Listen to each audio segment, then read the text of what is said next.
हाँ बोलिए।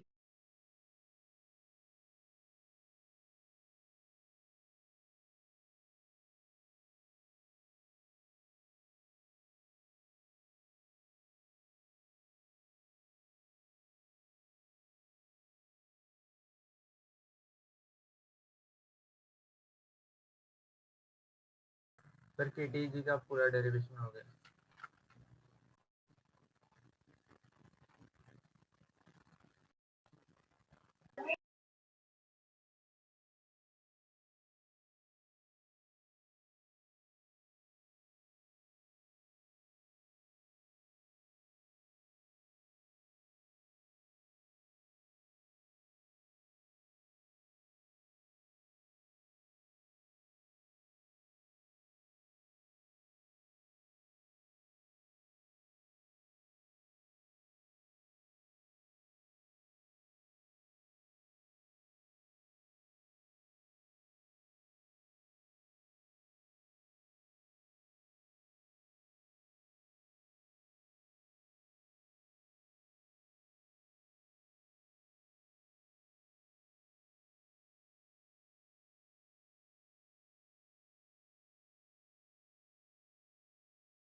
सर आपका माइक ऑफ।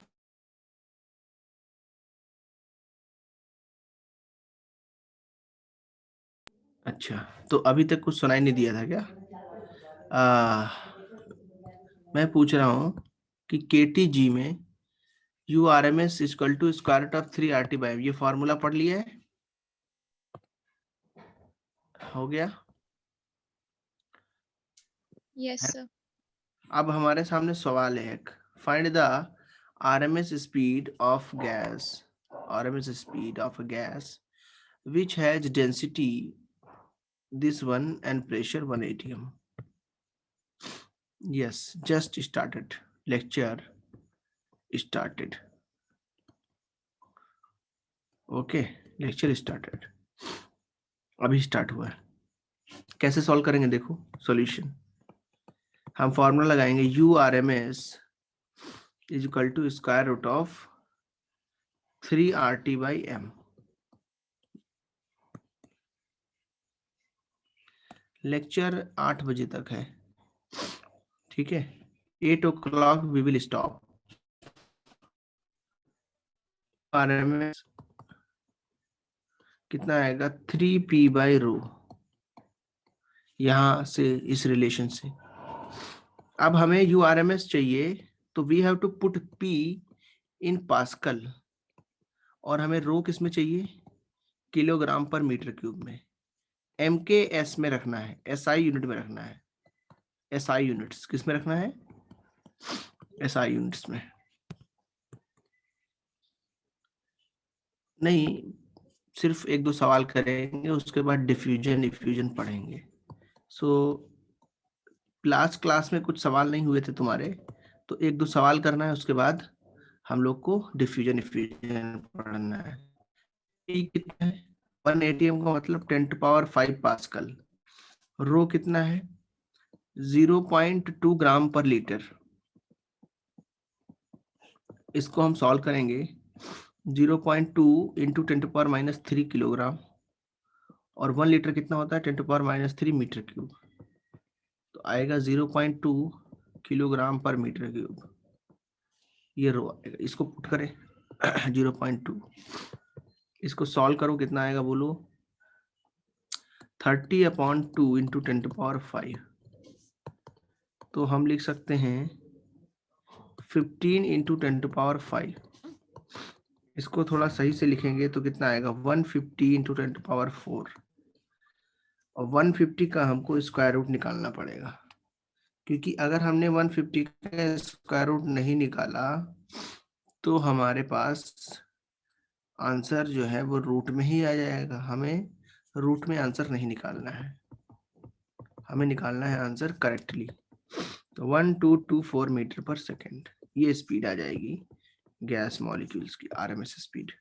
इसको नोट करें जल्दी से, फिर हम लोग डिफ्यूजन इफ्यूजन पे बढ़ेंगे।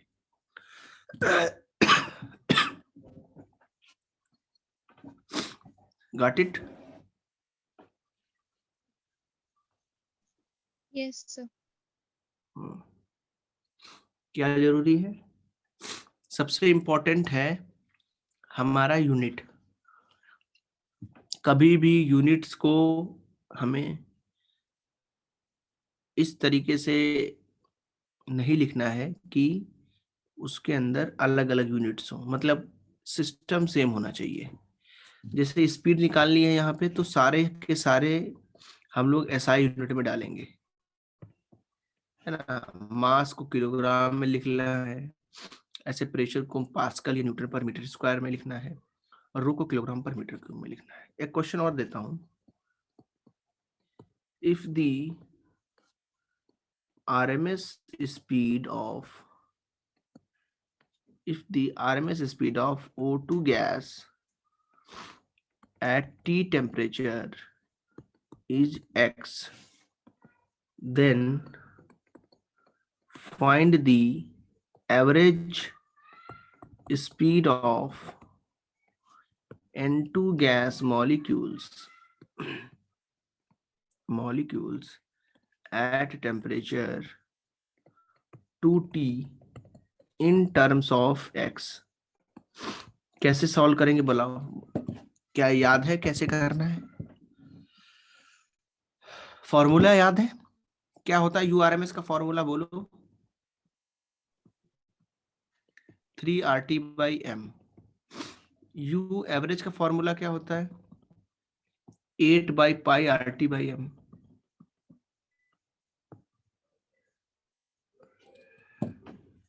ठीक है।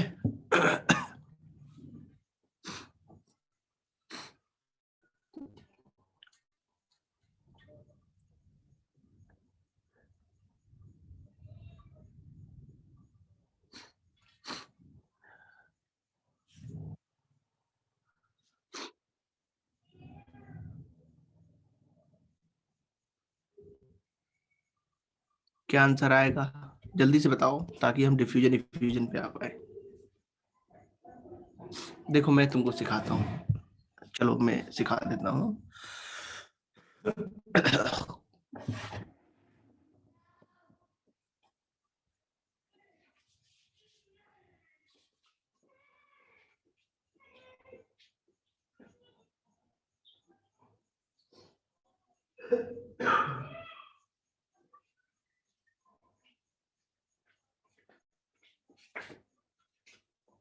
कितने लोगों ने अटेम्प्ट किया है? चलो मैं बता देता हूँ, अपना मैच कर लेना। अच्छा, URMS O2 कितना होगा बोलो? स्क्वायर रूट ऑफ 3RT/m, तो MO2, ये वैल्यू x दी है, कितनी दी? x। 3RT/MO2 कितना होता है? 32। और हमें याद है यहाँ पे हमको किलोग्राम में लिखना होता है।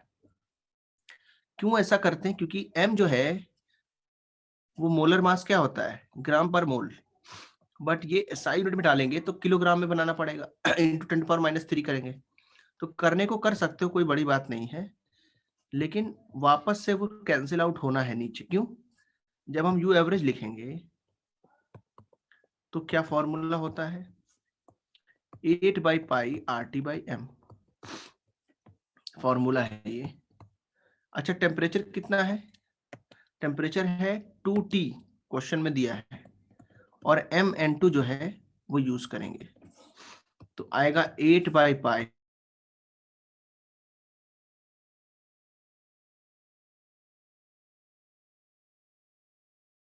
इन दोनों इक्वेशन को डिवाइड करो, equation 1 upon equation 2। x upon u average N2 is equal to square root of 3RT/32 into 10⁻³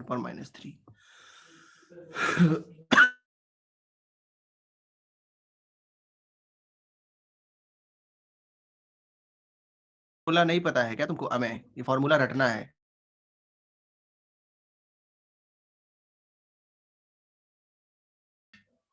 hand raise करो, कितने लोगों ने फॉर्मूला नहीं याद किया? तो मैं याद करा दूंगा। एनी वन हैविंग, जिसको ये फॉर्मूला ही नहीं पता है? नहीं पता है? अच्छा, एवरेज स्पीड पढ़िए। एवरेज स्पीड क्या होती है? एवरेज स्पीड पढ़िए। आरएमएस स्पीड पढ़ा है? यूआरएमएस पढ़ा है ना? चलो ठीक है, नहीं पढ़ा है तो मैं इसको समझा देता हूँ। गैस मॉलिक्यूल्स जो होते हैं, आरएमएस पढ़ा है? ओके देवांगी, ठीक है, सिर्फ आरएमएस पढ़ा है, एवरेज नहीं पढ़ा। Okay, molecular speeds, molecular speed of gas molecules, molecular speed of gas molecules. ध्यान से समझना, गैस मॉलिक्यूल्स जब किसी कंटेनर में होते हैं तो वो अलग अलग स्पीड के साथ क्या करते हैं? ट्रेवल करते हैं। आरएमएस हो गया है, एवरेज का फॉर्मूला बताओ। हाँ, 3 होते हैं, 3 टोटल। कितने होते हैं? 3। तो ये गैस मॉलिक्यूल्स रैंडम मोशन करते हैं। किसमें करते हैं? गैस मॉलिक्यूल क्या होते हैं? रैंडम मोशन में। तो अलग अलग मॉलिक्यूल की स्पीड अलग हो सकती है, U1, U2, U3। तो U एवरेज क्या होगी? एवरेज मॉलिक्यूलर स्पीड, इसका मतलब है क्या? एवरेज स्पीड या एवरेज मॉलिक्यूलर स्पीड। अब मान लो अगर n मॉलिक्यूल्स हैं तो क्या आएगा? U1 plus U2 plus U3 dot dot dot UN divided by n। ये U एवरेज होता है। इसका डायरेक्ट फॉर्मूला याद करना है, 8 बाई पाई। इसका डेरिवेशन सिलेबस में नहीं है, RT/m। ठीक है। R क्या है? बोलो। Universal gas constant. T क्या है? Temperature in kelvin. M क्या है? Molar mass of gas. ठीक है, इसको नोट करें जल्दी से। सबका नोट हो जाए तो मुझे बताओ।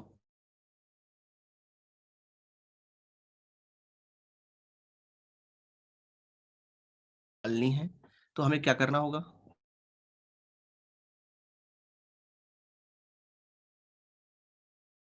फॉर्मूला, जैसे कि एवरेज निकाला जाता है, मान लो क्लास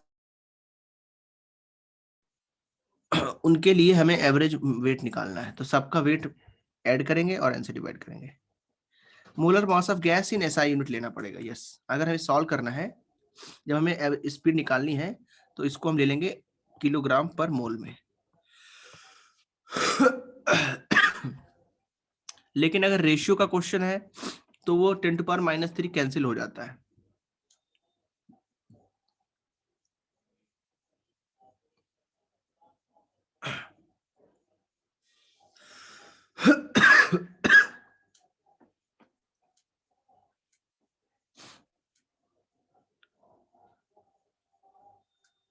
सबका नोट हो गया?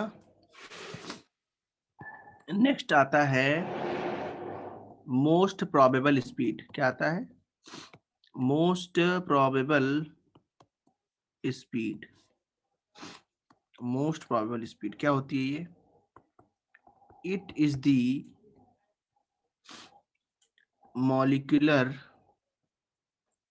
it is the molecular speed of maximum fraction of molecule, maximum fraction of molecules। मतलब कहने का ये है कि प्रोबेबल स्पीड कौन सी है। जैसे फॉर एग्जांपल मैं तुमको एक हिंट दे रहा हूं, हमारे पास 100 मॉलिक्यूल्स हैं। कितने मॉलिक्यूल्स हैं?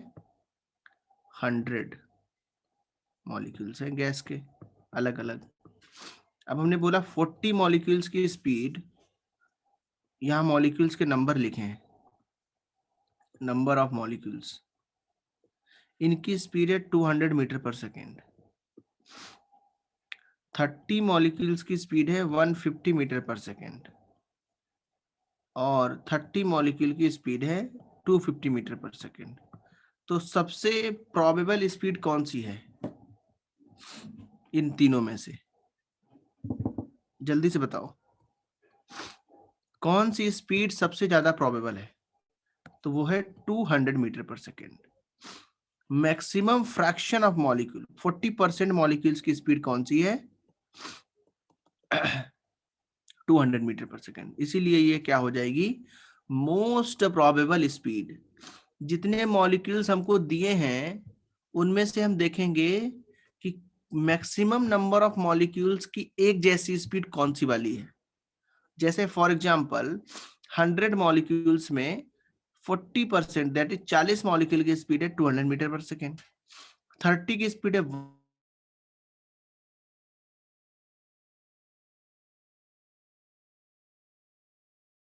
आसान हमने तरीका लिया। एक्चुअल में क्या होगा? 10 की कुछ और होगी, 15 की कुछ होगी, 25 की कुछ और होगी, ऐसे और ज्यादा उसमें डिस्ट्रीब्यूशन होते हैं।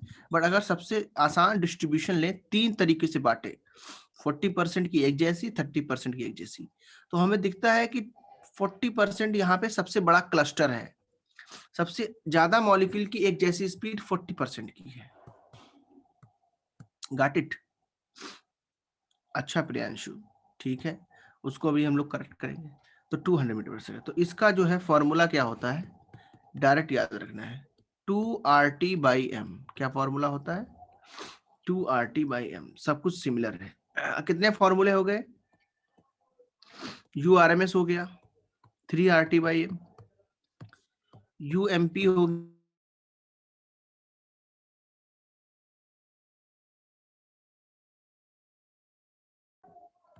8/πRT/m। अगर मैं इसको थोड़ा और अच्छे से लिखूं तो देखना तुम, इनके बीच एक रिलेशन में बनाऊंगा, उसको ध्यान से देखो।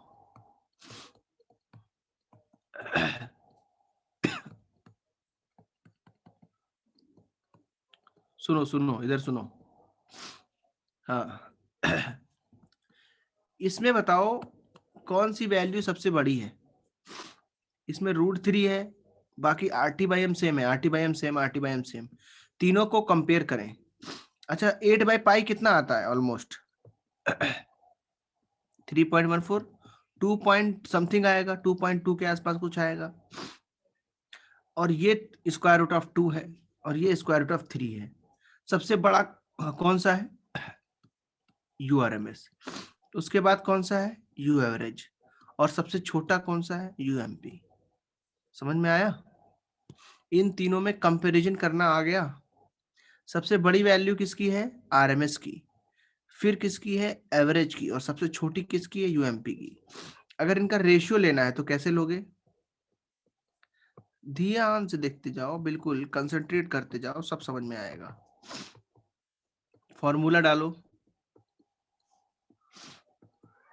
8/π RT/m। फिर बच्चे फॉर्मूला डालो, 2RT/m। भाई सिंपल मैथमेटिक्स तो आती है ना सबको। UMP है ना, मोस्ट प्रोबेबल स्पीड। UMP का फुल फॉर्म क्या है? Most probable speed. किसने पूछा है ये? मैंने। ओके ओके, हमें समझ में आ गया। M का मतलब है मोस्ट प्रोबेबल। तो ये समझ में आ गया तुमको कि मोस्ट प्रोबेबल। U का मतलब है स्पीड, तो ये शॉर्ट फॉर्म उसका है, लिखने का तरीका है UMP। ओके, अच्छा इधर बताओ, इन तीनों में RT/m से RT/m कैंसिल होगा, क्या बचेगा? √3, √8/π और √2। √3 कितना होता है? 1.732। √8/π कितना आएगा? कैलकुलेट करके बताओ। 8/π। जल्दी से बताओ कितना आएगा? एनीवन?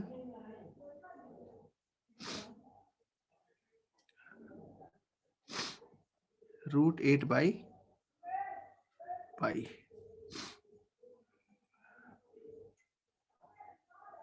Got it? इसको सॉल्व कर लिया? 1 पॉइंट कितना आएगा 595, √2 कितना आएगा 1.414। सबसे छोटी वैल्यू कौन सी है बताओ? 1.414। इससे पूरे में डिवाइड करो, कितना आएगा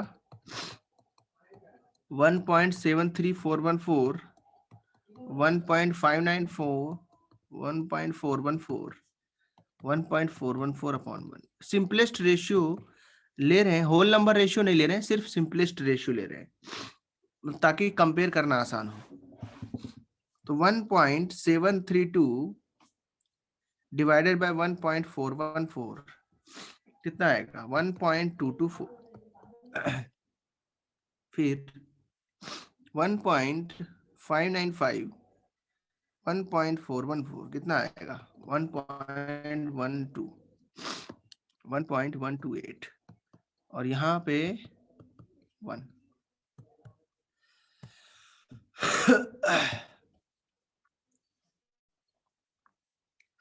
ये समय उसका फिर रूट ले लिया ना, रूट भी तो लेना है हमें, इसका रूट लेना बच्चे।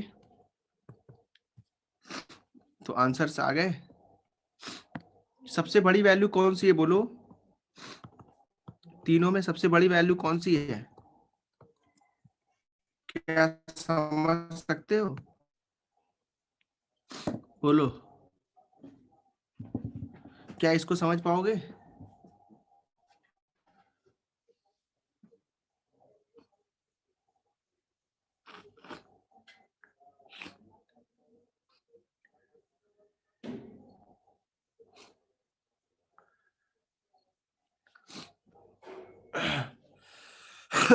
Okay, very good. अब तो ये फॉर्मूले याद हो गए। अब उस क्वेश्चन पे वापस चलते हैं, उसको थोड़ा सॉल्व कर लेते हैं। यू एवरेज कितना आया था 8/पाई 2t/28। क्योंकि देखो फॉर्मूले याद है, अभी फॉर्मूला याद करा दिया ना, ये फॉर्मूले में पुट करना है सिर्फ 8/पाई आर टी की जगह है 2t, तो क्या कैंसिल होगा? आर कैंसिल होगा, टी कैंसिल होगा। इसको थोड़ा सॉल्व करो, देखो क्या आंसर आता है। यहाँ पे 32 लिखा है, पूरे में स्क्वायर रूट लगा लो, है ना। और ये -3 इसमें भी आएगा, किलोग्राम में चेंज करो, -3 भी कट जाएगा। इस पूरे को तुम्हें सॉल्व करना है घर पे आराम से और देखना है आंसर क्या आता है। आंसर जो आएगा वो कुछ ऐसा आएगा x के टर्म में, क्योंकि इधर x भी है। इसको सॉल्व करके बताओ कितना आ रहा है। 4 7 जा 28, 4 8 जा 32। तो इसका रूट अंदर है 3 इंटू पाई इंटू 7, डिवाइड है 8 से, 8 है फिर 2 है, ब्रैकेट क्लोज है, तो 0.717। x की वैल्यू कितनी आई? u average of n2 into 0.717। u average of n2, इसको सॉल्व करके बताओ कितना आएगा। 1/0.717। तो ये हमारा फाइनल आंसर आया। ऐसे क्वेश्चंस भी तुम्हें सॉल्व करने पड़ते हैं। ऑलमोस्ट आएगा x इक्वल टू 1.4 टाइम्स u एवरेज ऑफ।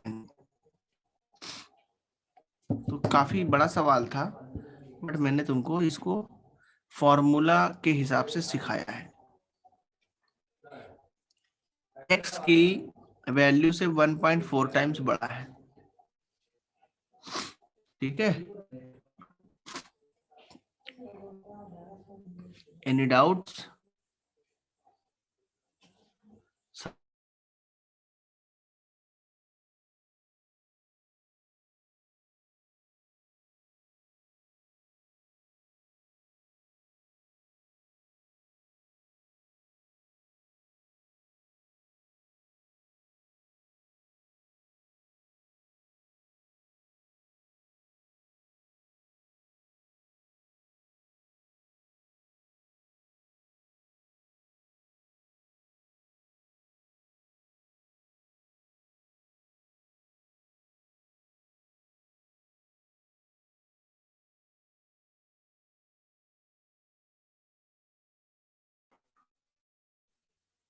अच्छा, तो ये नोट कर लें।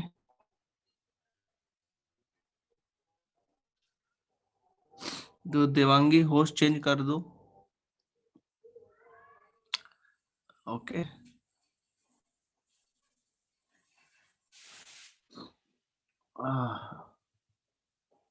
सबका नोट हो गया ये? कैसे किया है बताओ? फॉर्मूले है ना, क्वेश्चन पढ़ा, फॉर्मूला लगाया, फॉर्मूला दिया था और सॉल्व कर लिया। Got it?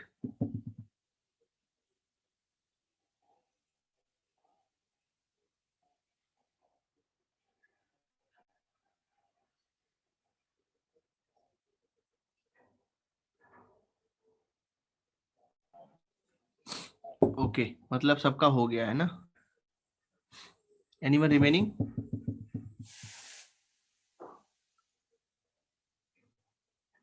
आगे बढ़े।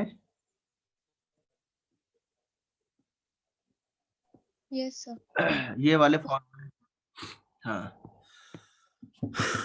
अब हमें मैक्सवेल बोल्ट्जमैन का कर्व पढ़ना होगा। Maxwell Boltzmann distribution of molecular speeds, molecular speeds, ये दो साइंटिस्ट का नाम है।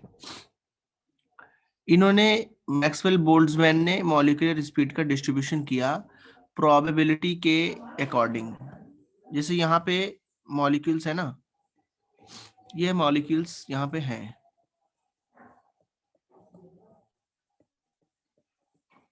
ओके। अच्छा, अब क्या बताओ, किसी एक मॉलिक्यूल की स्पीड कांस्टेंट रहती है क्या? नहीं, गिवन टेम्परेचर पे मॉलिक्यूल की स्पीड चेंज होती रहती है। नहीं, वो बोल्ट्जमैन दूसरा था। That is Boltzmann constant for energy और different different things, R by N equal to K, Boltzmann constant है वो। ये बोल्ट्जमैन डिस्ट्रीब्यूशन थ्योरी है। तो क्या लिखेंगे? At a given temperature, at a given temperature, किसी भी गिवन टेम्परेचर पे, the speed of an individual, the speed of an individual gas molecule is not constant. ठीक है, individual gas molecule is not constant. ठीक है, but the speed of a given fraction of molecule, given fraction, अच्छा, given fraction of molecule is constant। देखो मेरी बात ध्यान सुनो, मान लो ये मॉलिक्यूल है ना, इसकी स्पीड है कुछ u है, बट जैसे ही ये क्या करेगा, इसके साथ कोलाइड करेगा, वैसे इसकी स्पीड जो है वो चेंज हो जाएगी। इसकी स्पीड क्या होगी? चेंज हो जाएगी। लेकिन गिवन टेम्परेचर पे फ्रैक्शन ऑफ मॉलिक्यूल्स की स्पीड सेम रहेगी। अगर 20% की स्पीड 200 मीटर पर सेकेंड है, तो उस टेम्परेचर पे स्क्रीन लैग कर रही है क्या? कैसी, मतलब आगे पीछे जा रहा है क्या? 20% की स्पीड कैसी रहेगी? सेम रहेगी, उसमें कोई चेंज नहीं होगा। सिमिलरली जो 30% की स्पीड मान लो कुछ दी हमने, 250 मीटर पर सेकेंड, वो भी सेम रहेगी, उसमें भी कोई चेंज नहीं आएगा। और मान लो 50% की स्पीड हमने दे दी 225 मीटर पर सेकेंड, तो वो कैसी रहेगी? सेम रहेगी, मतलब उनके अंदर कोई चेंज नहीं हो जाएगा। समझ में आया? मेरा कहने का मतलब क्या है? एक मॉलिक्यूल की स्पीड तो चेंज हो सकती है, लेकिन क्लस्टर ऑफ मॉलिक्यूल्स या फ्रैक्शन ऑफ मॉलिक्यूल्स, इनकी स्पीड कांस्टेंट रहती है। मान लो तुम्हारे पास 100 मॉलिक्यूल है, तो एक मॉलिक्यूल की स्पीड कम ज्यादा होगी, मतलब एक नहीं, इंडिविजुअल, मतलब इसकी मान लो कम हुई, इसकी तो दूसरे की ज्यादा भी हो जाएगी, इसकी कम हुई तो दूसरे की ज्यादा हो गई, इसकी कम तो दूसरे की ज्यादा हो गई, ऐसे। लेकिन जब भी किसी भी टाइम पे देखोगे तो 20% मॉलिक्यूल 200 मीटर पर सेकंड वाले होंगे। हो सकता है पहले इन 20% में इधर के मॉलिक्यूल आते हो, किसी टाइम पे मान लो इधर के मॉलिक्यूल आ गए, मॉलिक्यूल्स का नाम चेंज हो जाएगा, लेकिन उनकी जो स्पीड है, इस स्क्रीन रिज्वाइन किया है तुमने क्या? नहीं, रिज्वाइन किया भी है तो क्या दिक्कत है, उसमें दिखना चाहिए स्क्रीन, वेट कर लो तुम। जो पुराने हैं, जो जो रिज्वाइन नहीं करे, उनको स्क्रीन दिख रही है? No sir. अच्छा, जो ओल्ड भी है उनको भी स्क्रीन दिख रही है? क्या लिख के आ रहा है? Anything written? Black screen. अच्छा प्रणव, प्रणव का तो स्क्रीन ब्लैक है, और दूसरे लोगों का बताओ, अमन तुम बताओ कैसा स्क्रीन दिख रहा है? सर ब्लैक स्क्रीन है। सर अभी आ रहा है। हाँ सर, अच्छा मेरा भी तुम्हारा है। आ रहा है, अच्छा कुछ का आ रहा है कुछ का नहीं आ रहा है, ऐसा?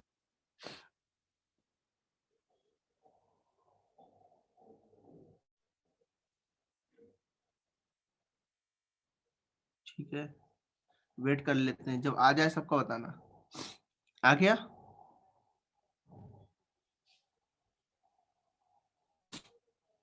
ओके, नाउ विजिबल है। अच्छा, तो हमने क्या बोला है, सुनो मेरी बात, कि गिवन टेम्परेचर पे जो स्पीड होती है वो कैसी होती है, गिवन मॉलिक्यूल्स के फ्रैक्शन की स्पीड एक पर्टिकुलर टेम्परेचर पे सेम होगी। मान लो 20% की स्पीड 200 मीटर पर सेकंड है। कहने का मतलब है एक मॉलिक्यूल अपनी स्पीड तो चेंज कर सकता है, लेकिन जो एक पूरा फ्रैक्शन है उसकी स्पीड गिवन टेम्परेचर पे सेम रहती है। मान लो ये मॉलिक्यूल की स्पीड पहले 200 मीटर पर सेकंड थी, फिर इसने क्या किया, एक कोलिजन किया, उसके बाद इसकी स्पीड 300 हो गई, दूसरे की कम, क्योंकि कोलिजन पूरे इलास्टिक हैं तो एनर्जी का लॉस नहीं होगा, एनर्जी का लॉस नहीं होगा तो स्पीड कम ज्यादा हो जाएगी, लेकिन एक की अगर डिक्रीज होगी तो दूसरे की इंक्रीज भी करेगी। मान लो इसकी डिक्रीज करके 30 में पहले एक मॉलिक्यूल ग्रीन वाला था, इसमें आ गया, तो दूसरा मॉलिक्यूल इसमें भी चला जाएगा। इसलिए हम लिखते हैं कि इंडिविजुअल मॉलिक्यूल की स्पीड तो कांस्टेंट नहीं है, लेकिन फ्रैक्शन ऑफ जो मॉलिक्यूल्स हैं उनकी स्पीड क्या होती है, गिवन टेम्परेचर पे कांस्टेंट होती है। और उनको कैसे निकालते हैं, तीन हम ज्यादा निकालते हैं। गिवन टेम्परेचर पे स्पीड निकालने के हमारे पास तीन जो फॉर्मूले एवरेज स्पीड के वो ये हैं, 3RT/m हो गया, यू एवरेज निकालने का फॉर्मूला क्या हो गया, 8/πRT/m हो गया, और यू एमपी निकालने का फॉर्मूला क्या हो गया, 2RT/m हो गया। तो मैक्सवेल बोल्ट्जमैन ने क्या किया, इनके मॉलिक्यूल्स को एक प्लॉट पे, ग्राफ पे दिखाया, प्लॉट किया, कैसे किया देखो, इधर क्या लिया, y एक्सिस पे लिया फ्रैक्शन ऑफ मॉलिक्यूल्स, क्या लिया बोलो, फ्रैक्शन ऑफ मॉलिक्यूल्स, और x एक्सिस पे क्या लिया, मॉलिक्यूलर स्पीड्स, x एक्सिस पे क्या लिया, u लिया। फिर मेरी बात ध्यान से सुनना, इसको मैंने ऊपर किया है शायद इसलिए लैग कर रहा हूं, ये लिख के आ रहा है fraction,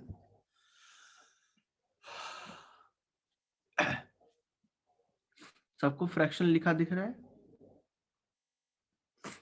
anyone who can not see fraction of molecules और मॉलिक्यूलर स्पीड, ऐसा लिखा हुआ, ये लिखा हुआ है, ग्राफ बनाऊं मैं? फ्रैक्शन ऑफ मॉलिक्यूल्स को कैसे लिखेंगे, dn/n, dn का मतलब क्या है, एक particular fraction of molecule, n क्या है, total number of molecule, n क्या है, n यहाँ पे मैं अलग से लिख देता हूँ, what is n, n is the total number of molecule. n is the total number of molecule. अच्छा, डिले है, डिले मतलब किस तरीके का डिले है? जैसे मैं लिखता हूं उसके बहुत देर बाद लिखता है क्या? जैसे मैं यहाँ Yes, लाइन sir. खींच रहा हूँ अभी, ये लाइन नहीं आ रही है क्या? ये लाइन अभी खींच रहा हूँ, तुरंत नहीं देख पा रहे हो क्या इसको?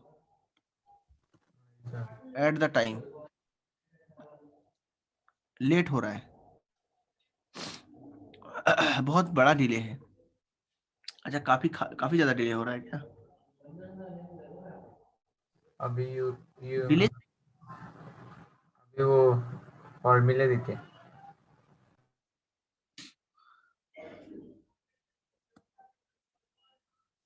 फॉर्मूले दिख रहे हैं ना?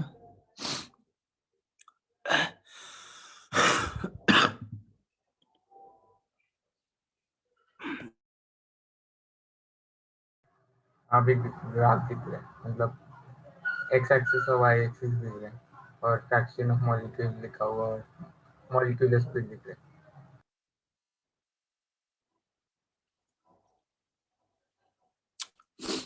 हाँ, क्या फ्रैक्शन ऑफ मॉलिक्यूल टाइप का कुछ लिखा दिख रहा है? हाँ, हाँ सर. वाई एक्सिस पे। वैसे पे, हाँ। फ्रैक्शन ऑफ मॉलिक्यूल का मतलब क्या है? मतलब हमारे पास अगर मान लो 100 मॉलिक्यूल है, उसका 1/3 उसकी स्पीड अलग है, उसका 2/3 उसकी स्पीड कुछ अलग है। तो प्रोबेबिलिटी थ्योरी का मतलब क्या है कि बिल्कुल एग्जैक्टली नहीं पता है किस मॉलिक्यूल की स्पीड क्या है, लेकिन एक प्रोबेबिलिटी है कि इतने मॉलिक्यूल्स की स्पीड इस टेम्परेचर पे इतनी होगी। तो इसका जो डेरिवेशन है, इसकी जो बहुत अंदर की पढ़ाई है, वो जब हम लोग बैचलर्स कोर्स करते हैं वहां पे आती है। यहाँ पे हम लोग सिर्फ उसका ग्राफ देखेंगे। ऐसे ग्राफ आता है, देखो ध्यान से, मैं ग्राफ बना रहा हूँ, सबको दिखना चाहिए ग्राफ को। यहाँ पे ये सीधी लाइन है इस तरीके की, ऐसे आता है ग्राफ, देखना इस तरीके का ग्राफ आएगा। क्या ये ग्राफ दिखा सबको? एक ग्राफ बनाया मैंने। जैसा दिख रहा है। अच्छा, ये बताओ, यहाँ पे जो स्पीड होगी पीक पे, वो कौन सी वाली होगी? दिमाग लगा के बताना। मैक्सिमम फ्रैक्शन ऑफ मॉलिक्यूल्स की जो स्पीड होगी, वो यहाँ पे जो पॉइंट होगा उसका नाम क्या आना चाहिए? यूएमपी आना चाहिए कि नहीं आना चाहिए? समझे? Yes. कैसे बताया बताओ? फ्रैक्शन ऑफ मॉलिक्यूल सबसे ज्यादा कहाँ पे है? पीक पे है ना? इधर देखो वाई एक्सिस पे सबसे बड़ा जो फ्रैक्शन है मॉलिक्यूल्स का, वो कौन सा वाला है? पीक पे। dn/n मतलब क्या है? Fraction of molecules. वो सबसे ज्यादा वैल्यू कहाँ पे आ रहे? पीक पे। तो पीक पे जो मॉलिक्यूल्स है उनके नंबर्स क्या है? सबसे ज्यादा। उन मॉलिक्यूल्स की सबसे बड़ा फ्रैक्शन है जिनकी स्पीड एक जैसी है। और हमने डेफिनेशन पढ़ी है, मैक्सिमम फ्रैक्शन ऑफ मॉलिक्यूल्स की जो स्पीड होती है उसको क्या बोलते हैं? यूएमपी। तो ये यूएमपी होगा कि नहीं होगा? कितने लोग एग्री करते हैं इससे? यूएमपी होना चाहिए, इसको होना चाहिए, है ना? किसी को इसमें डाउट तो नहीं है क्यों यूएमपी हो? ओके। अच्छा बताओ, यूएमपी के जस्ट बाद इन तीनों में से कौन सा आएगा? राइट साइड में बताओ, राइट साइड में यूएमपी के बाद कौन सा आएगा? इन तीनों में, इन तीनों में कौन सा आना चाहिए? जल्दी से बताओ।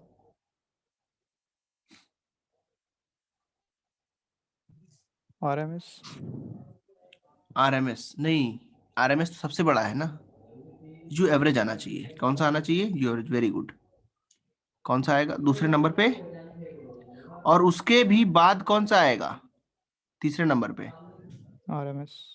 यस। अच्छा बताओ, सबसे बड़ा जो फ्रैक्शन है वो किसका ही है? यूएमपी का। तो इसको बोलते हैं मैक्सवेल बोल्ट्जमैन डिस्ट्रीब्यूशन कर्व। और इस पे हमने दिखाया है 3 स्पीड को, यूएमपी, यूआरएमएस और यू एवरेज को। सबको समझ में आया? अच्छा, इस ग्राफ का जो एरिया है, इसकी वैल्यू कितनी आएगी? हमेशा कांस्टेंट आएगी। Area of this, area under curve जो होगा, area of this curve is constant as number of molecules of gas are constant. ठीक है, इसके मॉलिक्यूल्स क्या रहेंगे? कांस्टेंट रहेंगे. इसको बोलते हैं मैक्सवेल. इस ग्राफ का नाम क्या है? Maxwell Boltzmann distribution curve. इस ग्राफ का नाम क्या है? Maxwell Boltzmann distribution curve. समझ में आया?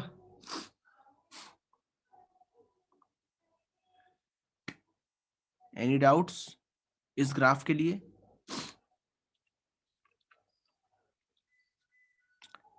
ये जितना मैंने पढ़ाया उतना समझ में आया अभी तक? अच्छा बताओ, कोई गैस सैंपल है, उसके अंदर गैस मॉलिक्यूल्स का जो नंबर होगा क्या वो टाइम के साथ घटेगा बढ़ेगा? क्लोज्ड कंटेनर है अगर, बोलो, वो तो सेम रहेगा, हाँ सर. है ना?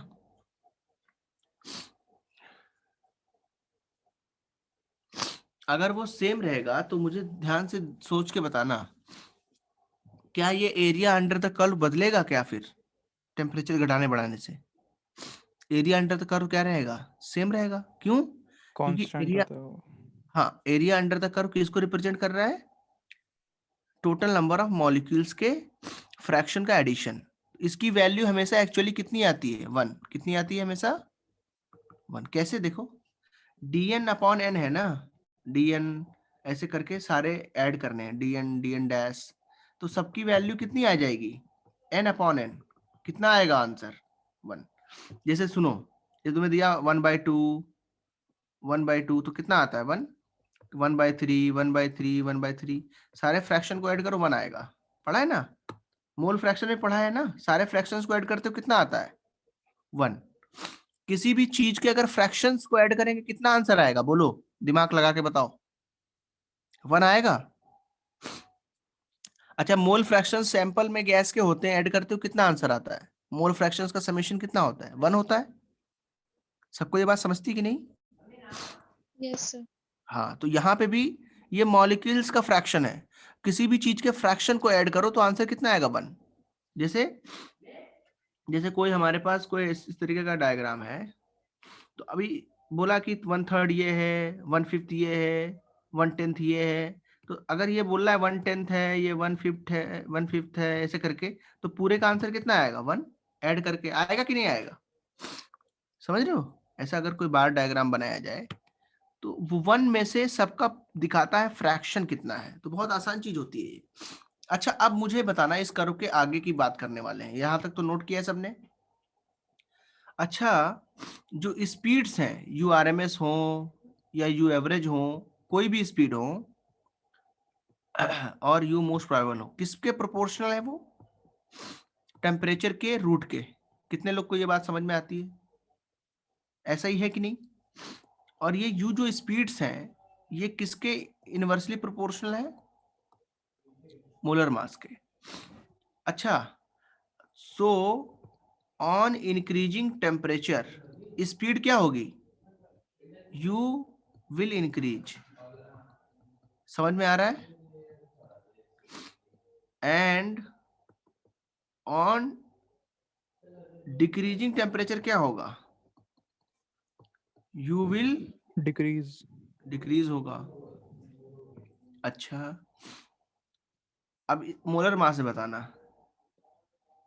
And on increasing molar mass बताओ स्पीड क्या होगी?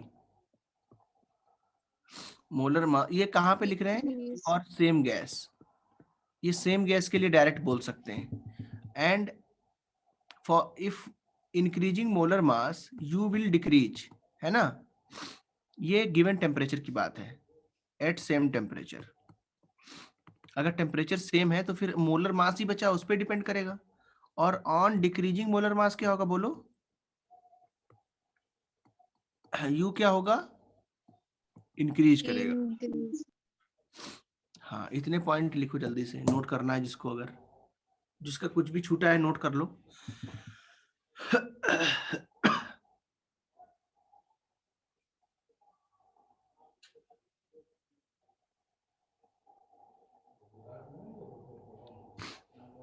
क्या इसमें कोई दिक्कत है, कोई डाउट है?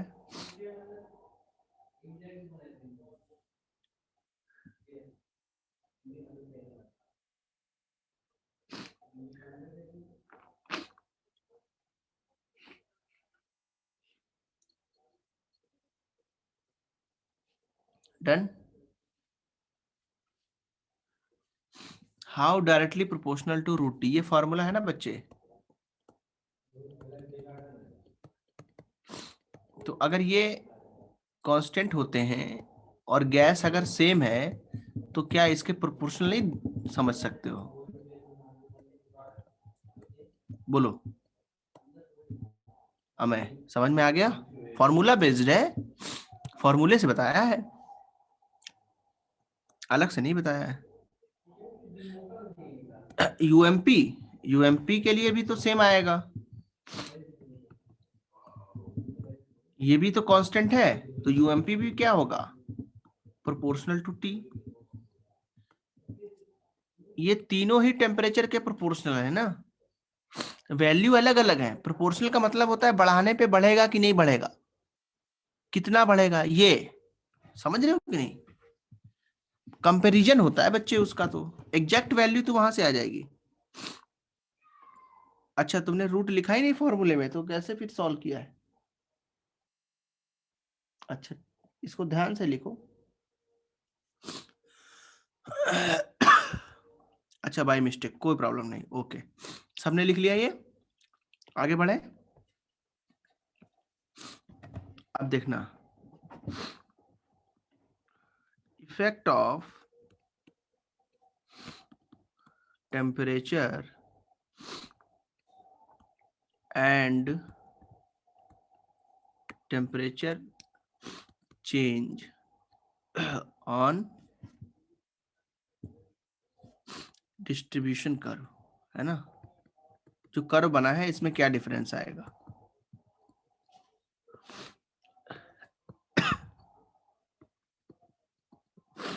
ये क्या है? Fraction of molecules. ये क्या है? Fraction of molecules. और इधर क्या है? Molecular speed u। तो एक गिवन टेम्परेचर पे मान लो ये आता है ग्राफ इस तरीके का, तो यूएमपी कहाँ आएगा? ये वाला आएगा यूएमपी, यूएमपी 1 मान लो इसको, यूएमपी 1।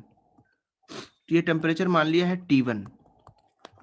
गैस सेम है, गैस सेम गैस है, सेम गैस, गैस बदल नहीं रहे।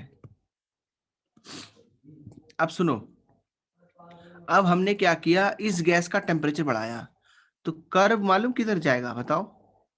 राइट साइड में। कर्व किधर जाएगा? राइट साइड में जाएगा, ये याद रखना है। जैसे ही टेम्परेचर राइज करोगे, कर्व कहाँ जाएगा? राइट साइड में। ऐसा क्यों होता है बोलो? ऐसे होने का रीजन क्या है? इस तरीके से आगे बढ़ता है कर्व, क्योंकि जब टेम्परेचर बढ़ाओगे ना तो यूएमपी की वैल्यू भी क्या करेगी? इंक्रीज। तो आगे आ जाएगा यूएमपी 2, यूआरएमएस भी बढ़ेगा। इसका यूएमपी कहाँ होगा? इसके पीक पे होगा। इसका यूएमपी कहाँ था? T1 पे। T1 का यूएमपी इसके पीक पे था, T2 का यूएमपी इसके पीक पे था। तो टेम्परेचर बढ़ाने पे जो कर्व है वो किधर शिफ्ट होता है? राइट साइड में। कर्व फ्लैट होता है। कर्व कैसा हो जाता है? फ्लैट हो जाता है बच्चों। मतलब क्या है, जो कम स्पीड वाले मॉलिक्यूल्स हैं उनके नंबर डिक्रीज होते हैं। मान लो यहाँ पे हम ले लेते हैं लेस स्पीड वाले मॉलिक्यूल्स U1 to U2, इनके नंबर डिक्रीज हो रहे हैं कि नहीं बताओ? पहले इनके नंबर ज्यादा थे कि नहीं? ध्यान से समझना, मेरी बात को बहुत ध्यान समझना। पहले जो U1 से U2 स्पीड के बीच के मॉलिक्यूल्स थे, U1 से U1 स्पीड क्या है? U1 से U2 वाली स्पीड क्या है? Less speed. देखो ग्राफ के लेफ्ट में आ रहे हैं, इनके नंबर पहले ये हुआ करते थे पूरे, लेकिन अभी कितने नंबर इनके बचे हैं? अभी इनके नंबर सिर्फ इतने बचे हैं, ये एरिया अंडर द कर्व ये वाला, इतने बचे हैं। ये एक मैंने ऐसे साइन बनाया है मिडिल ब्रैकेट टाइप का, इस तरीके का। अच्छा, और ज्यादा स्पीड वाले मॉलिक्यूल्स के नंबर क्या हो रहे हैं? इंक्रीज हो रहे हैं। U3 से U4 T1 में कितना होता था? इतना ही होता था, लेकिन अब इसके नंबर इंक्रीज हो गए हैं। कितने इंक्रीज हुए हैं? ये वाले हम दिखा रहे हैं। तो हम क्या लिखेंगे? On increasing temperature the curve will किस डायरेक्शन में शिफ्ट होगा? जल्दी बताओ, लेफ्ट की राइट? बोलो। Right. Right hand side direction या राइट डायरेक्शन।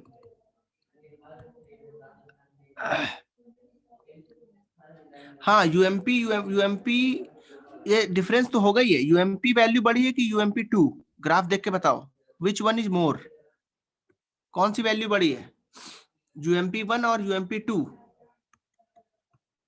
ग्राफ देख के बताओ, सिंपल है। ग्राफ में तुमको लोकेट करना है, UMP1 बड़ा है, UMP2 बड़ा है। जाहिर सी बात है UMP2 बड़ा है। UMP2 किधर है? राइट साइड में है, तो राइट साइड में बड़ा है। UMP1 के फ्रैक्शन बड़े हैं, वैल्यू UMP2 की बड़ी है, बट UMP1 पे जो नंबर ऑफ मॉलिक्यूल्स थे उनकी स्पीड्स क्या थी? UMP1 थी, लेकिन उनका फ्रैक्शन ज्यादा था। मान लो वो 50% थे, लेकिन जब टेम्परेचर बढ़ाओगे तो कर्व फ्लैट हो जाएगा, पीक जो है वो नीचे आ जाएगा। मतलब जो UMP2 है उसके मॉलिक्यूल्स के नंबर टोटल मॉलिक्यूल्स के 50% से कम हो जाएंगे, मान लो 40% हो जाएंगे। इसको बोलते हैं कर्व फ्लैटेनिंग। मतलब हमारा जो पीक है वो अब नीचे आ गया है, पहले जो पीक था वो बहुत ऊपर था। मतलब जो UMP थे वो बहुत ज्यादा मॉलिक्यूल्स की एक जैसी स्पीड थी, मान लो 50% की स्पीड एक जैसी थी, लेकिन टेम्परेचर बढ़ाने पे क्या हुआ? स्पीड तो UMP बढ़ी, URMS बढ़ी, सारी बढ़ी, लेकिन UMP के जो नंबर ऑफ मॉलिक्यूल्स थे वो कम हो गए। क्यों? क्योंकि जिन स्पीड के मॉलिक्यूल्स के नंबर कम थे, कम स्पीड वाले, उनके नंबर बढ़े हैं। ये वाला कर्व का ये वाला एरिया इधर बढ़ गया है, लेकिन टोटल एरिया दोनों कर्व का क्या है? सेम है। बताओ, पहले वाला एरिया और बाद वाला एरिया सेम है कि नहीं? एरिया ऑफ ग्राफ 1 A1 मान लिया, एरिया ऑफ ग्राफ 2 A2 मान लिया, तो A1 इक्वल टू क्या होगा? A2 equal to 1। एरिया क्या आएगा? हमेशा सेम आएगा। तो बताओ, टेम्परेचर बढ़ाने पे रिएक्शन किधर जाती है, या सॉरी कर्व किधर जाता है? राइट हैंड डायरेक्शन में। सबको समझ में आ गया? अच्छा, टेम्परेचर कम करने पे किधर जाएगा? लेफ्ट साइड में जाएगा। ठीक है, सबका नोट हो गया ये? Anyone remaining?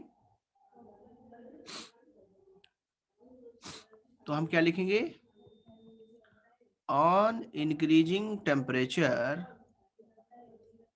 The number of molecules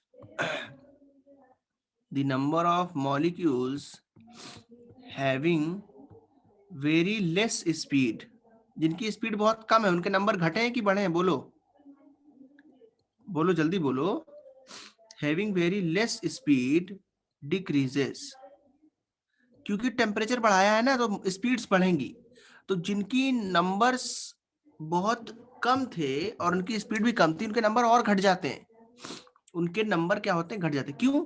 क्योंकि हर एक मॉलिक्यूल की स्पीड बढ़ रही है, तो ज्यादातर मॉलिक्यूल्स की स्पीड अच्छी खासी तेज हो जाती है, ज्यादा हो जाती है। और क्या लिखेंगे?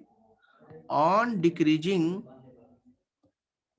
इसी में और थोड़ा बढ़ा लेते हैं, ऑन इंक्रीजिंग टेम्परेचर, इंक्रीजिंग में एरो का साइन ऊपर होता है, the number of molecules having very high speed, जो राइट साइड में ग्राफ में आते हैं, जो राइट साइड में ग्राफ पे आते हैं, उनके नंबर बढ़ते हैं। अभी ग्राफ पे दिखाया था तुमको, उनके नंबर क्या होते हैं? बढ़ जाते हैं। ठीक है, नोट करो इसको, ये वाले दोनों पॉइंट नोट कर लें जल्दी से। सबका नोट हो गया क्या? Anyone remaining?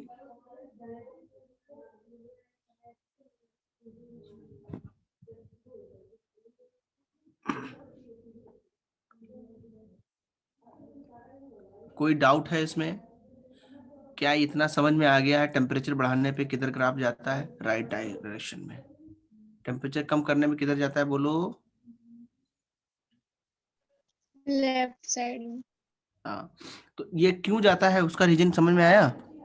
फॉर्मूले है ना हमारे पास, उनसे समझ सकते हो, यूएमपी से, यूआरएमएस से। जैसे जैसे हम टेम्परेचर बढ़ाएंगे वैसे वैसे कर्व फ्लैट होता जाएगा। वैसे वैसे कर्व क्या होगा? फ्लैट होगा।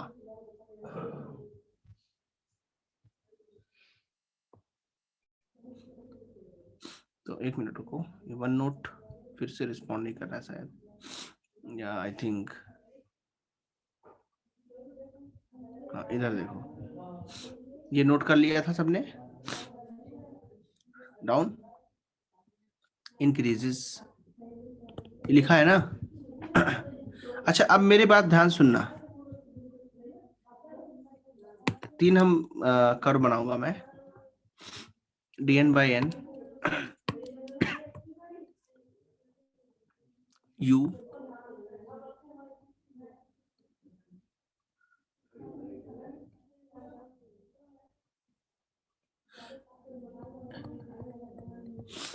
बताओ किस टेम्परेचर सबसे ज्यादा किसका है?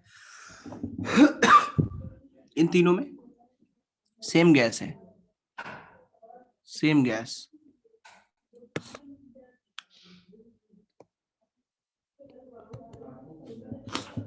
सबसे ज्यादा T3 का है। T3 टेम्परेचर इज सबसे ज्यादा, देन T2, देन T1। ठीक है, इतना सवाल करना आना चाहिए। अच्छा, एरिया बताओ क्या अलग अलग है सबके? एरिया अगर कुछ भी नहीं दिया है तो एरिया सबके क्या होंगे? सेम। सबके एरिया क्या होंगे? सेम। क्यों? क्योंकि देखो, अगर मैं थोड़ा तुमको ग्राफ एक बार सिखाऊं, जैसे ये 2 ग्राफ बनाए मैंने ऐसे, ये ये जाकर के इन्फिनिटी पे मिलता है, दोनों ऐसे ही होते हैं, ऐसे ऐसे उठता है और धीरे धीरे इन्फिनिटी मिलता है, ये ऐसे उठता है, धीरे धीरे इन्फिनिटी मिलता है। तो देखना, ये जो एरिया है, ये इधर वाला, ये तो कम हो गया, और ये वाला एरिया एक्स्ट्रा आया। और ये वाला एरिया कौन सा है? बीच का एरिया जो है ये कॉमन है। कैसा एरिया है ये? कॉमन। तो ये जो एरिया है, ए डैश मान लिया इसको, और ये जो एरिया है इधर का ए डबल डैश, ये दोनों आपस में क्या होते हैं? इक्वल। जितने नंबर ऑफ मॉलिक्यूल्स इधर से कम होते हैं उतनी की स्पीड इधर बढ़ जाती है, और बीच में एक फ्रैक्शन ऑफ मॉलिक्यूल्स की स्पीड क्या रहती है? वो यहाँ पे सेम रहती है। ग्राफ देख के समझ में आ रहा है कि नहीं सबको? बोलो। एरिया जो है वो कर्व का वो सेम रहेगा, बट इधर जो एरिया है ये हटके इधर आ जाता है। समझ में आया? अब देखो नेक्स्ट चीज, फॉर्मूला बताओ क्या है? यूएमपी का क्या है बताओ? 2RT/m। अगर सेम टेम्परेचर है, 2 अलग अलग गैस ले ली,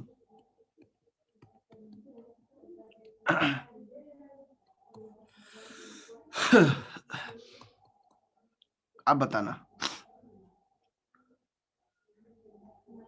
ध्यान से।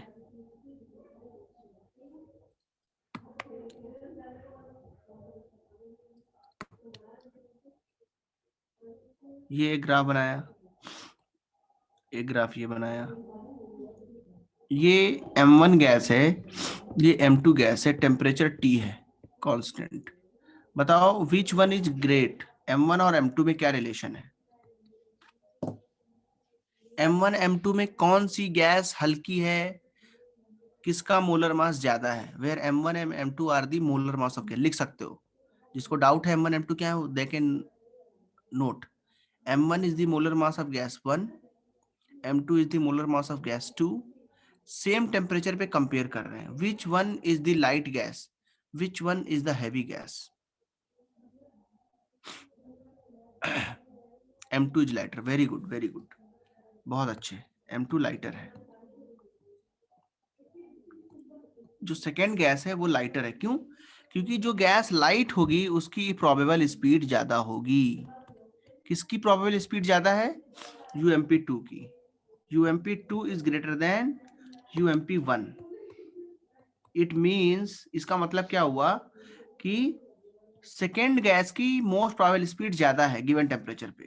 तो UMP2 is greater than UMP1। इसका मतलब क्या है कि गैस 2 जो है वो लाइटर है गैस 1 से, तभी तो इसकी स्पीड ज्यादा है। हमारे पास फॉर्मूला है ना, UMP is proportional to molar mass of M। जिसकी UMP ज्यादा है उसका मोलर मास कम होगा। बताओ, किसी को इसमें डाउट है? Anyone having doubt in this?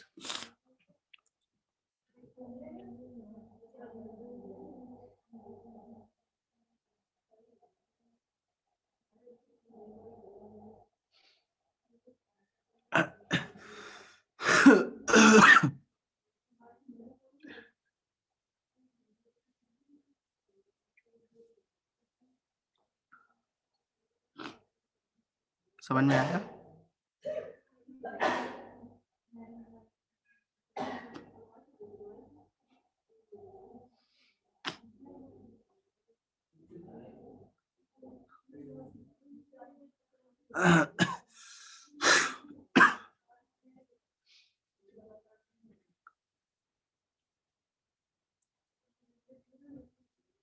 Okay, ऐसे सवाल कर लोगे एग्जाम में आएंगे अगर? जल्दी बताओ, हैंड रेज करो, कितने लोग ऐसे सवाल एग्जाम में कर पाएंगे नीट और जेई में? Okay, very good, very good. अच्छा, अब मैं फॉर्मूले एक बार लिखता हूँ। नेक्स्ट क्लास में डिफ्यूजन करा दूंगा, मेरे पास प्रॉपर टाइम है, संडे को शायद क्लास होगी। URMS कितना है बताओ? ये है, बस मैं क्लास फिनिश कर रहा हूँ, इससे ज्यादा नहीं पढ़ाऊंगा आज। U एवरेज कितना है? फॉर्मूले लिखा दे रहा हूँ, किसी को किसी फॉर्मूले में डाउट है तो पूछ सकता है। U RMS हो गया, U एवरेज हो गया, UMP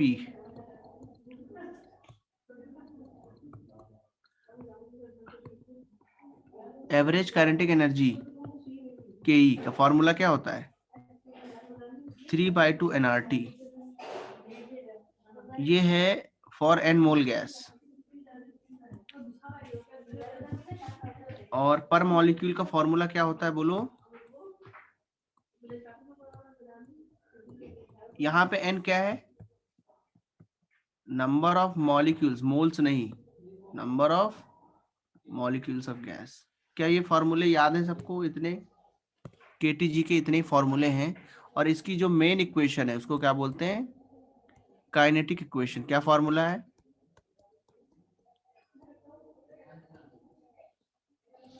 one upon 3 mn URMS square. क्या सबको याद है ये चीजें? Any doubts in this?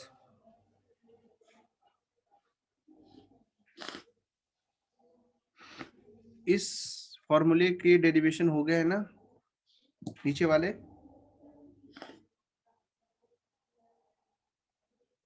बोलो।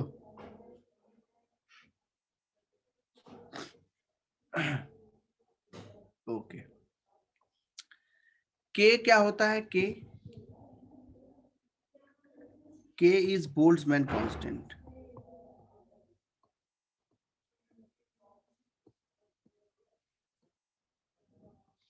K की वैल्यू कितनी होती है?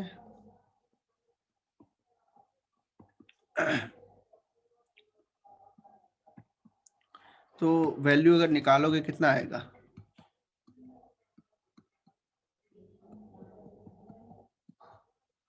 +23 जूल पर मॉलिक्यूल आएगा।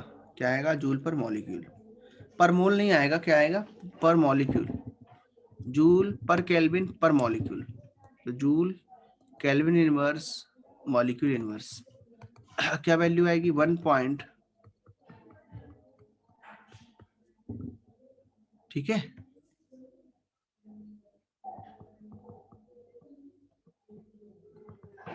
याद रखें। ये नोट कर लो, उसके बाद हम नेक्स्ट क्लास में तुमको डिफ्यूजन पढ़ा देंगे, तुम्हारा चैप्टर फिनिश हो जाएगा। ठीक है, आइडियल गैस, डिफ्यूजन, इफ्यूजन, यही बचा है ना। डाल्टन्स लॉ हो गया है, सारा हो गया है। Any doubts till now?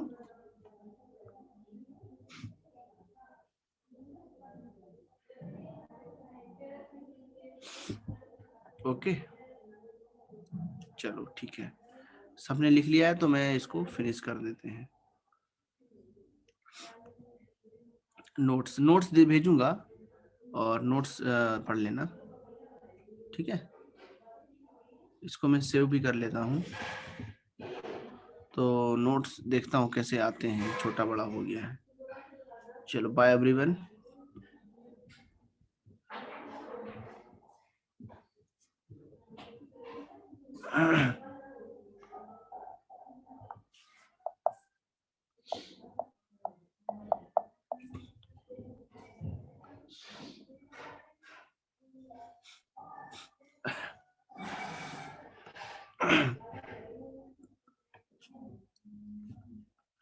चलो बाय।